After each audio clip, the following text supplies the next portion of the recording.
Welcome back. In this lecture, we'll be talking about quadratic functions. And this is actually going to be a little bit of a repeat because we've actually already talked about quadratic equations, equations where the highest power is squared. Just now, we're introducing it in the context of talking about functions. So when we're talking about a quadratic function, it's one where the function is a polynomial where the highest power is x squared. So here, this would be any function where there's of the form ax squared plus bx plus c, where a, b, and c are whatever real numbers as long as a is not 0. The reason a can't be 0 is because if a were 0, if let's say there was no x squared term, then you wouldn't really have a quadratic function, you'd have only a linear function. So to make sure that it's quadratic, that it actually has an x squared term, we put the little restriction on there that a can't be 0. And no matter what the values are for a, b, and c, this is always going to be the graph of this function will always be a parabola. And there's really only two shapes. The parabola could either be one where it's opening upwards, in which case the vertex is the place where we have our absolute minimum value, or it could be the case that our parabola is opening downwards, at which case our vertex is where we have our absolute maximum value. And whether the parabola opens upward or opens downward depends on that coefficient for x squared. When a is a positive number, we wind up with a parabola that opens upwards. When a is a negative number, we have a parabola that opens downward. A couple of other things to mention about parabolas, of course. In addition to the vertex, which is the location for our minimum or our maximum value, we also have that the graph is symmetric through the vertical line that you could draw through that vertex.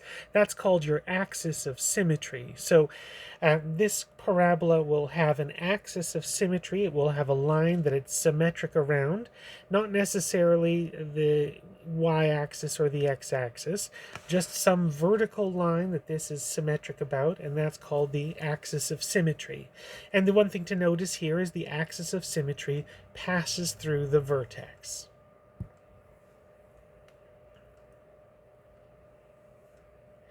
So when we had the general form, this was our parabola written in the form ax squared plus bx plus c. Graphing that's not super easy, but if we rewrite it in standard form, which is what we get after we've completed the square, then it's actually not too bad to graph. We can do that just with transformations. You can see that if something is in standard form, you could immediately tell where the vertex is. The vertex we would have shifting h units to the right and k units up. In other words, the vertex should be at h and k. And whether the number in front of this x minus h squared, whether that's positive or negative, that will affect whether we are opening up or opening down. And if you're thinking about graphing things via transformations, there's a shift, there may be a stretch and or a flip, and then a vertical shift afterwards. Also, once you know where the vertex is, then you also know where the axis of symmetry is. If you know the vertex is at the point hk, then the axis of symmetry is the vertical line that passes through that point, which is the line x equals h. So we've got here a nice little parabola. We want to complete the square to find its vertex, and then we'll graph it using transformations. So to start off with, to complete the square, I'm going to, out of the first two terms, factor out 3.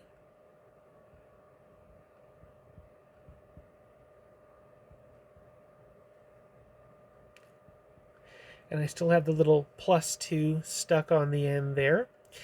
And remember that how we complete the square would be that we look at the coefficient of the x term, we cut that in half. So half of positive 2 is positive 1, and then we square it. Positive 1 squared is 1. So that's the amount that we add and then subtract. Once we've done that, once we've completed the square, this -1 is going to need to leave the bracket. And when it does, it's going to be multiplied by that 3 in front. So when we have that -1 leave the bracket, it'll actually be 3 times -1, or -3.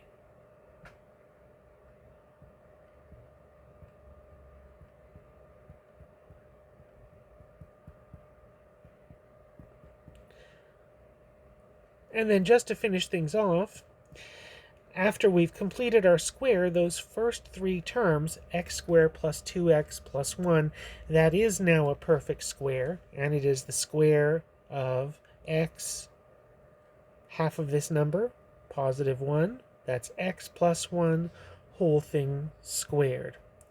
And if you were to now on the side check out to see that yes, indeed, x plus 1 squared is the same thing as x squared plus 2x plus 1. And then at the end of it all, we have -3 plus 2, which simplifies to -1. So we know where the vertex should be for this. The vertex should be at -1, -1. That's where our vertex should be. And that's not going to be a big surprise here, because if we're thinking in terms of transformations, we're taking our x squared graph and we're going to be first shifting it 1 to the left. We'll then be stretching things vertically by a factor of 3, and then we'll be shifting it down by 1 unit. And so if we shift things 1 to the left and 1 down, that'll move our point 0, 0 to the point -1, -1. So when we do all this shifting, we'll see that yes, indeed, this is going to get rid of, this is going to move our vertex to -1, -1. So let's get ready and start graphing. And we'll do this by first graphing our basic shape. So remember that what we'll need to graph first will be the graph of y equals x squared.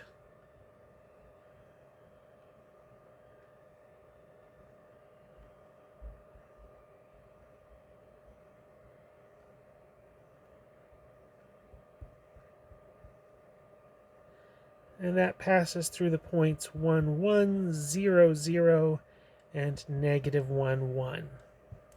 So that's our first graph.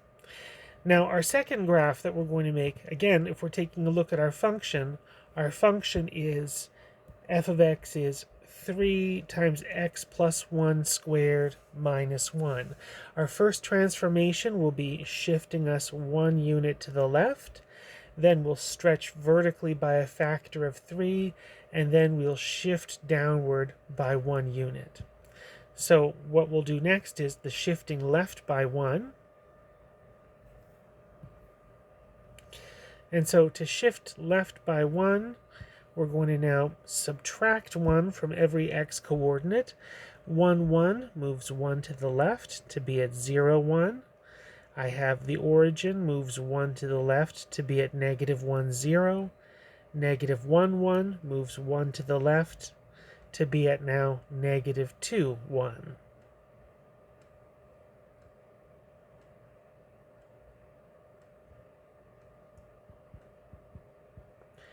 And of course we are still labeling. We're labeling all of our graphs. So this is the graph of y equals x plus 1 whole thing squared.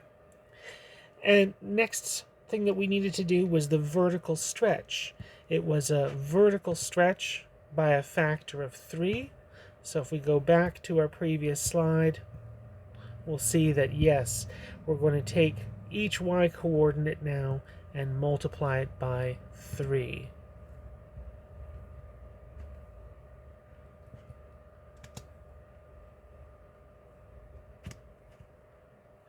And so now what I'll do is take each y coordinate and multiply by 3. The point 0, 1, when I multiply it by 3, I'll have the point 0, 3. The point -1, 0, when I multiply the y coordinate by 3, it'll stay as a 0. Negative 2, 1. When I multiply the y-coordinate by 3, I get 3. So negative 2, 3 is my other point.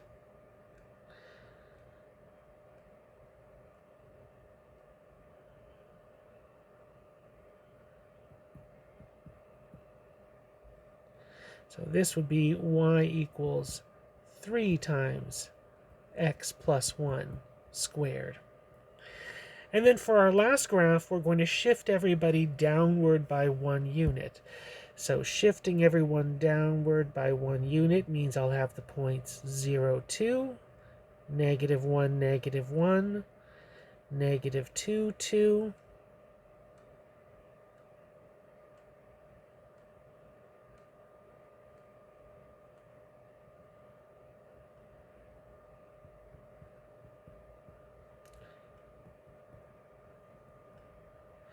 and this would be my graph of f of x, 3 times x plus 1 whole thing squared minus 1.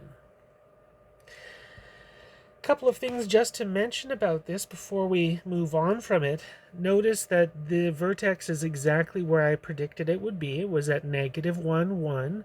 This is also, as we can see, a graph of a parabola that's opening upward, and again that matches with what we expected.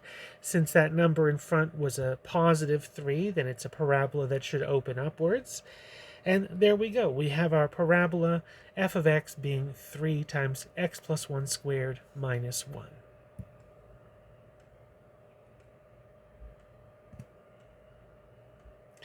So that was one option for graphing a quadratic function. You could complete the square and then use transformations, but there's other information that you can get without completing the square. So the first is, there is a nice little shortcut formula for where the axis of symmetry is. So if you have your parabola written in standard form, ax squared plus bx plus c, you can use that to find the axis of symmetry. Axis of symmetry is just negative b divided by 2a. And once you know where the axis of symmetry is, since the vertex is on the axis of symmetry, then you know the x-coordinate for the axis of symmetry. Just put that into your function, and that gives you the y-coordinate for the vertex. So you know the x-coordinate, that's your axis of symmetry. Your y-coordinate, that's the value you get when you put that into your function. So you can actually find the vertex without completing the square. There's a third option for finding the vertex, which is if you can find the intercepts, then it's easy enough to find the vertex, because a fun fact is that if f of x has two x-intercepts, then the vertex will be exactly in the middle of them. So for example, if you knew that one x-intercept was at 1, 0, and you knew another x-intercept was at 11, 0, then you knew that the vertex would have to be exactly in the middle. And exactly in the middle would be the average of 1 and 11. You would have that at when x equals 6, that would be where the vertex would be for that parabola. Of course, that only works if you have two x-intercepts. If it turns out that you've only got one x-intercept, then you're actually extra lucky, because that means that the intercept is also the vertex. So if you have a situation where you've got a parabola whose vertex is on the x-axis, then that would be the case where you would only have one x-intercept. But remember, there are lots of parabolas out there that have no x-intercepts. So for example, this one that I'm just drawing now, that never crosses the x-axis. So if you want to find the vertex using this method of finding the x-intercepts, then letting the vertex be right in the middle, that won't work. But if you do have a function that's easy to find the x-intercepts, then that's a fast move for you to find your vertex. Just be aware that that won't always work. This formula will always work, although it's easy to forget the formula. Completing the square, if we're fast at that, that doesn't take too long to do. Again, relatively easy to work as well.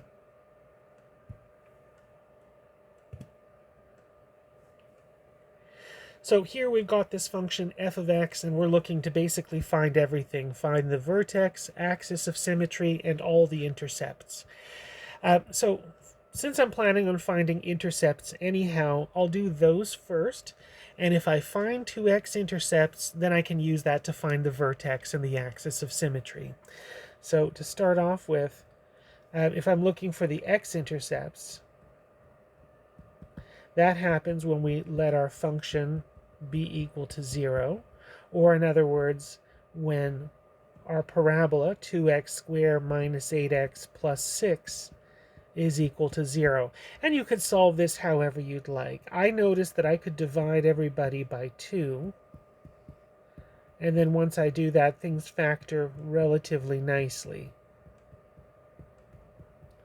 And I can conclude that x is either 1 or that x is 3. So we have two x-intercepts. The x-intercepts are 1, 0, and 3, 0. Remember that intercepts are points, so we really need to be giving our answers as points. For the y-intercept, that's easy enough to do, because for a y-intercept, you're just letting x be 0. Or in other words, you're finding out what is f of 0. And that's easy enough to do, putting in 0 for x. And you'll get in a value for y of 6. So you'll have a y-intercept that is 0, 6. So we've already done the first part, finding our intercepts. And now that we have the intercept, we can find the vertex and the axis of symmetry really easily. Because for the axis of symmetry,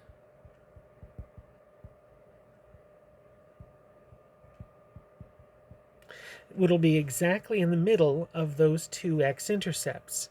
The axis of symmetry should just be in between x being 1 and x being 3. Or in other words, the average of 1 and 3. So our axis of symmetry is the line x equals 2. And so that means that your vertex has to be at x equals 2. And if you wanted to know the y value for that vertex, then you would find it by putting in 2 for x into the function. And if you put in 2 for x into the function,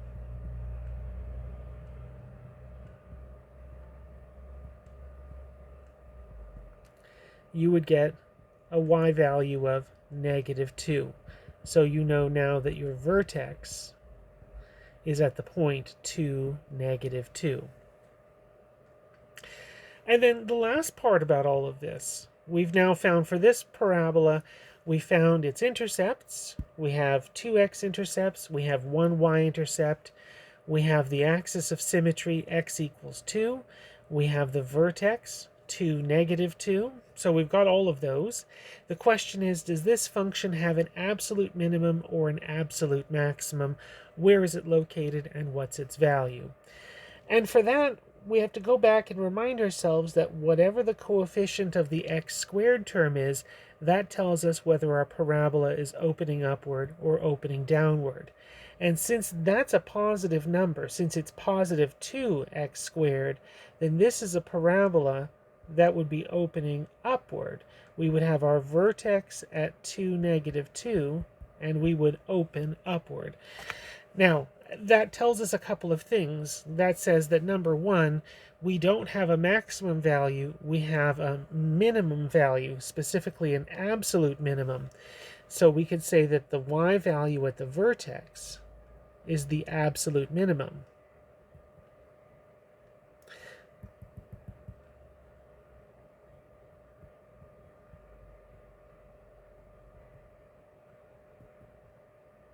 So the absolute minimum value of -2, and that happens when x is equal to 2. Remember, for a parabola, that's one of the nice things about it. Its vertex is where the absolute maximum or absolute minimum occurs. So the y value, that's the absolute minimum or absolute maximum value. The x coordinate, that's where that minimum or maximum happens.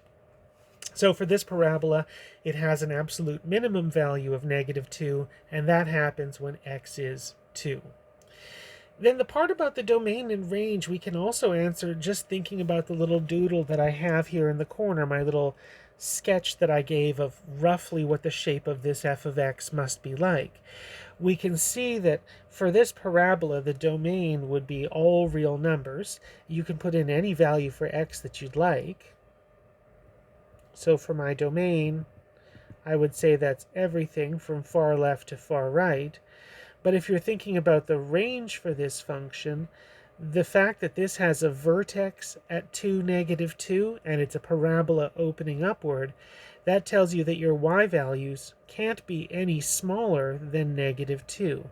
The range for this function would be all the values from -2 and larger, or in other words, my range is from -2, including all the way to positive infinity.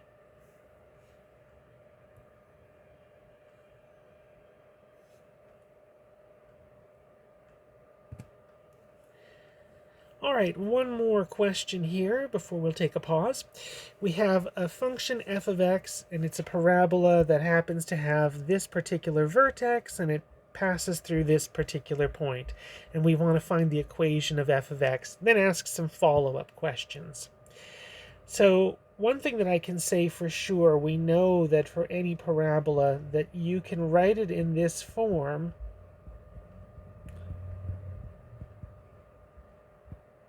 and that this would tell us what the vertex would be. The vertex would be hk,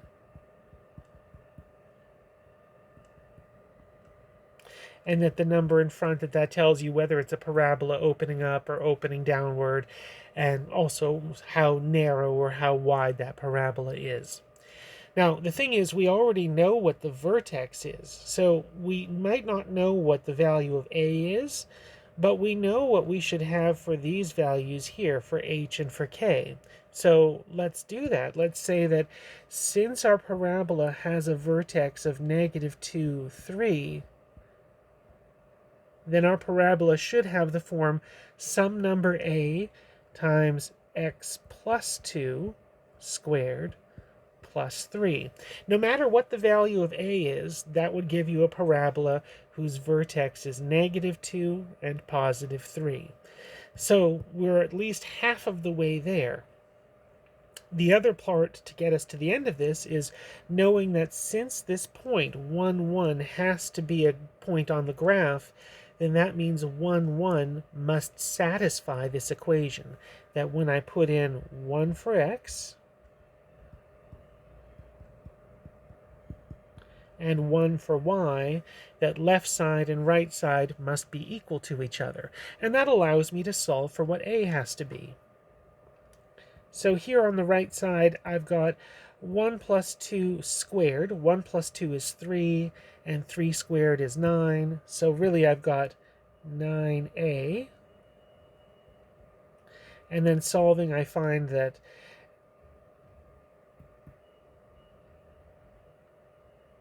a should be -2/9.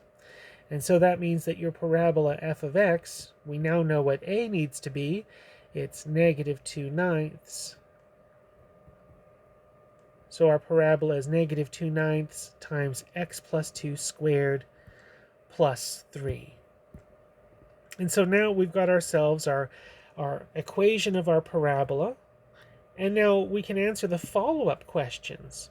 Because now that we know what's going on with this parabola, with its equation, we know that this is a parabola that's opening downward.